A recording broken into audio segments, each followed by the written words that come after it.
낭독 32일차. 어서와 감정. 인도와 스리랑카를 여행하다 보면 게스트하우스의 방마다 어김없이 기다리는 손님이 있다. 다름 아닌 도마뱀들이다. 현지에서는 칩칼리라 부르는 이 불청객들은 낮에는 밖에서 일광욕을 즐기다 저녁이면 벽의 구멍으로 들어와 천장이나 벽에 달라붙어 있다. 날벌레를 잡아먹기 때문에 정구 앞 옆에서 시끄럽게 싸우기까지 한다. 누워있는 내 얼굴 위로 추락한 적도 있다. 크기가 작기 때문에 별로 놀라지 않았다는 말은 거짓이고 노란색 파충류가 뺨에 닿는 순간 비명을 지르며 혼비백산했다. 물론 도마뱀이 더 많이 놀랐다. 그 잠들면서도 나는 녀석의 위치를 확인하는 습관이 생겼다.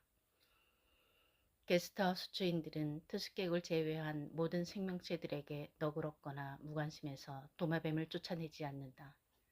한 번은 배낭 속에 웅크리고 있는 녀석을 발견한 적도 있다. 하마터면 무비자로 한국까지 데려올 뻔했다.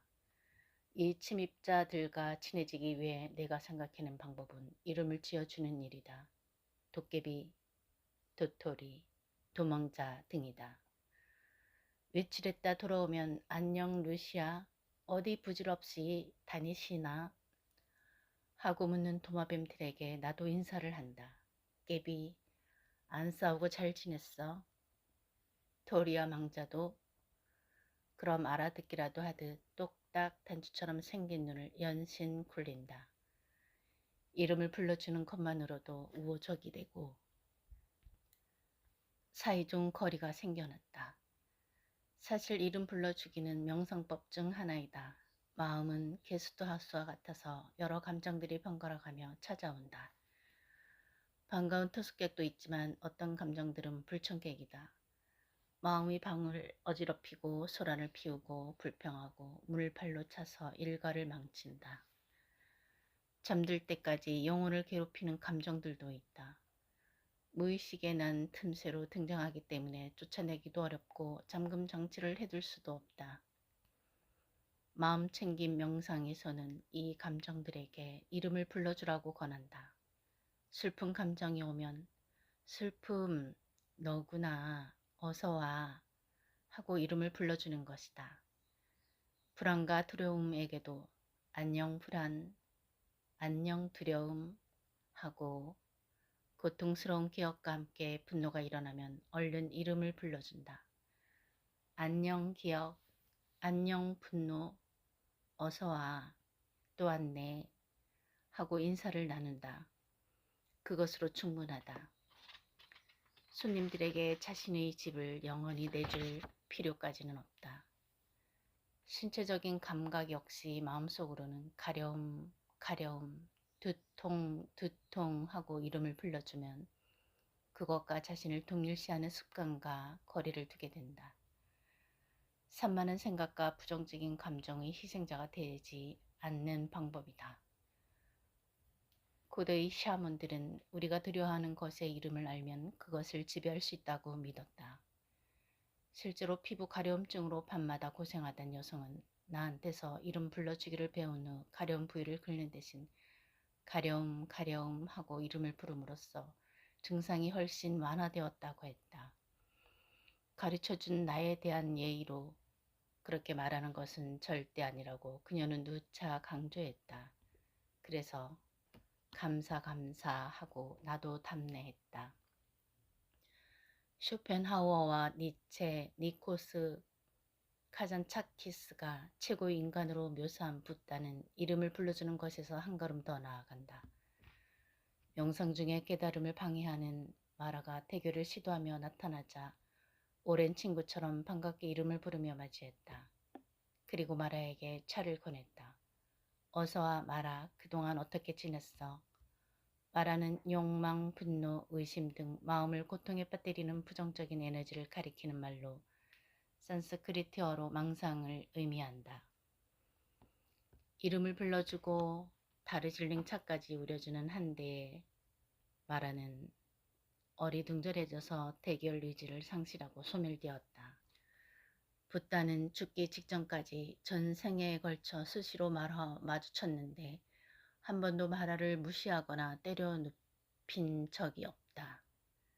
붓다의 충실한 제자 아난다는 사악한 마라가 계속 돌아오자 실망했지만 경전에는 붓다와 마라의 만남이 언제나 평화롭게 묘사되어 있다. 붓다가 깨달음을 방해하러 온 마라에게 방석을 내주고 진흙으로 구운 찻잔에 차를 대접했다는 이야기는 매우 사실적이다. 복잡한 감정과 사념이 밀려올 때 차 한 잔을 음미하는 것은 평화로운 해결 방법이다. 이름 불러 죽이는 자신 안에서 일어나는 생각과 감정들에게 어서와 하고 환영하고 차를 권하는 일이다. 그때 우리는 그것들에 대해 깨어 있을 수 있다. 그것들과 나의 자각 사이에 여유 공간이 생겨난다. 이름을 불러준다는 것은 나는 내가 화가 나 있음을 자각한다. 나는 왜 왼쪽 발바닥이 가렵다는 것을 자각한다라는 의미이기 때문이다. 그래서 그것들을 더 분명하게 알아차리게 된다. 힌두교에서 가장 인기 있는 영웅신 중 하나인 크리슈나와 관련된 일화가 있다. 어느 날 크리슈나는 이복형 발라라마와 함께 숲을 걷고 있었다. 날이 저물고 여행에 지친 그들은 도중에서 하룻밤 묵기로 결정했다. 숲이 밤에는 위험했기에 둘은 교대로 불침범을 서기도 했다. 크리슈나가 먼저 잠들고 발라라마가 자정까지 경계 임무를 맡았다. 자정부터 새벽까지는 크리슈나가 지키기로 했다. 발라라마가 경계를 서고 있는데 멀리서 으르렁거리는 소리가 들렸다. 그러더니 갑자기 한 괴물이 나타났고 발라라마는 공포에 사로잡혔다. 발라라마가 더 두려워할수록 괴물은 점점 더 커졌으며 더욱 크게 으르렁거렸다. 결국 두려움이 너무 커서 발라라마는 기절하고 말았다. 잠에서 깬 크리슈나는 바닥에 누워있는 발라라마를 보고는 잠들었다고 생각했다. 그때 거대한 괴물이 크리슈나를 노려보며 으르렁거렸다. 크리슈나는 미소를 지으며 그 괴물에게 물었다. 안녕, 친구. 어서와. 원하는 것이 뭐야? 괴물은 자신이 할 수 있는 한 크게 으르렁거렸다. 하지만 크리슈나는 상대방이 원하는 것이 무엇인지 이해하려고 노력하면서 그 질문을 되풀이했다. 크리슈나가 이름을 부를 때마다 괴물은 크기가 작아졌으며 마침내는 정말로 작아졌다. 심지어 귀엽게 보이기까지 했다. 크리슈나는 그 작은 괴물을 집어 자신의 호주머니 안에 넣었다. 마음속에 찾아오는 생각과 감정들을 적으로 여기지 말고 협력자로 만드는 것이 명상의 기술이다. 마음을 관찰하는 데에 도움을 주는 협력자로서 그때 우리는 알게 된다. 나는 잠시 화가 났을 뿐이지 화가 난 사람이 아니라는 것을. 나는 잠시 두려울 뿐이지 두려워하는 사람이 아니며 잠시 슬플 뿐이지 슬픈 사람이 아니다. 본래의 나는 맑고 고요한 존재이다. 우리는 어떤 감정보다 더 큰 존재이기 때문이다. 새가 날개의 크기에 상관없이 멀리 창공을 나는 것처럼 다정하게 맞이하지 않으면 수많은 생각과 감정들은 어둠 속에 갇혀 괴물이 된다. 연숙의 깨비와 망자와 토리가 불을 끄면 공포의 괴물로 변하는 것을 나는 원치 않는다.